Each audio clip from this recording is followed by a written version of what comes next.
C'est dans un contexte de réformes institutionnelles et structurelles, mais aussi d'investissements financiers considérables dans le secteur de l'électricité que s'est tenue ce 6 décembre 2017 la revue sectorielle de l'énergie exercice 2016. Son thème, État du secteur de l'énergie au Bénin, bilan et réforme. Cette revue a pour objectif d'examiner le point de la mise en œuvre des recommandations de la revue Gestion 2015, de faire la synthèse des acquis et d'élucider les difficultés rencontrées en vue de formuler les nouvelles recommandations. Il s'agit ainsi d'un instrument d'assistance à la prise de décision pour un développement crédible du secteur de l'énergie. Les partenaires financiers et techniques PTF ont salué les efforts louables du gouvernement qui ont permis de conjuguer au passé le délestage sauvage vécu par les populations récemment en augmentant la capacité de production nationale d'énergie électrique. Cependant, les PTF ont déploré la non mise en œuvre de certaines recommandations importantes de l'année 2015. Même si des efforts substantiels ont été fournis par le gouvernement. Ainsi, l'opérationnalisation de l'autorité de régulation de l'électricité tarde à devenir une réalité.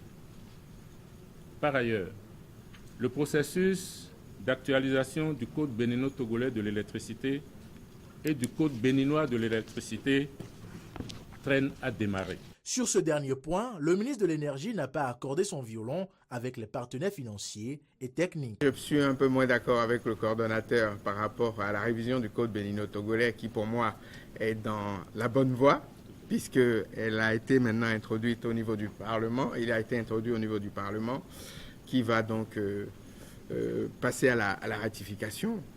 Jean-Claude Oussou a par ailleurs saisi l'opportunité pour citer quelques actions du gouvernement pour le développement du secteur énergétique. Nous avons travaillé à la mobilisation très rapide de 150 MW en location pour faire face au court terme, la réhabilitation des centrales électriques Varsila de la SBE, dont 20 MW sont déjà opérationnels aujourd'hui.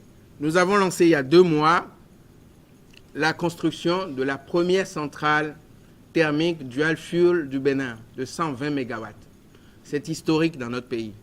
Près de 100 MW de photovoltaïque sont prévus aujourd'hui avec différentes composantes.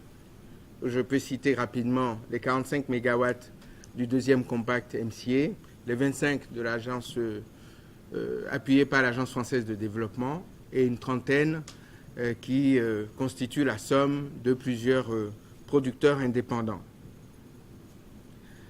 Nous avons la construction de la ligne HTA Kandi-Banikwara, le renforcement et l'extension des réseaux électriques des différentes localités urbaines. Les participants ont aussi été invités à réfléchir sur la gestion du secteur de l'énergie. La situation financière des entreprises du secteur et les besoins en financement, notamment comment faire pour que le secteur privé puisse prendre toute sa place en vue donc de dégager les orientations stratégiques nécessaires pour une amélioration durable. Pour le gouvernement béninois, l'électricité doit être accessible à tous à moindre coût, mais en respectant l'environnement, a martelé le ministre de l'Énergie.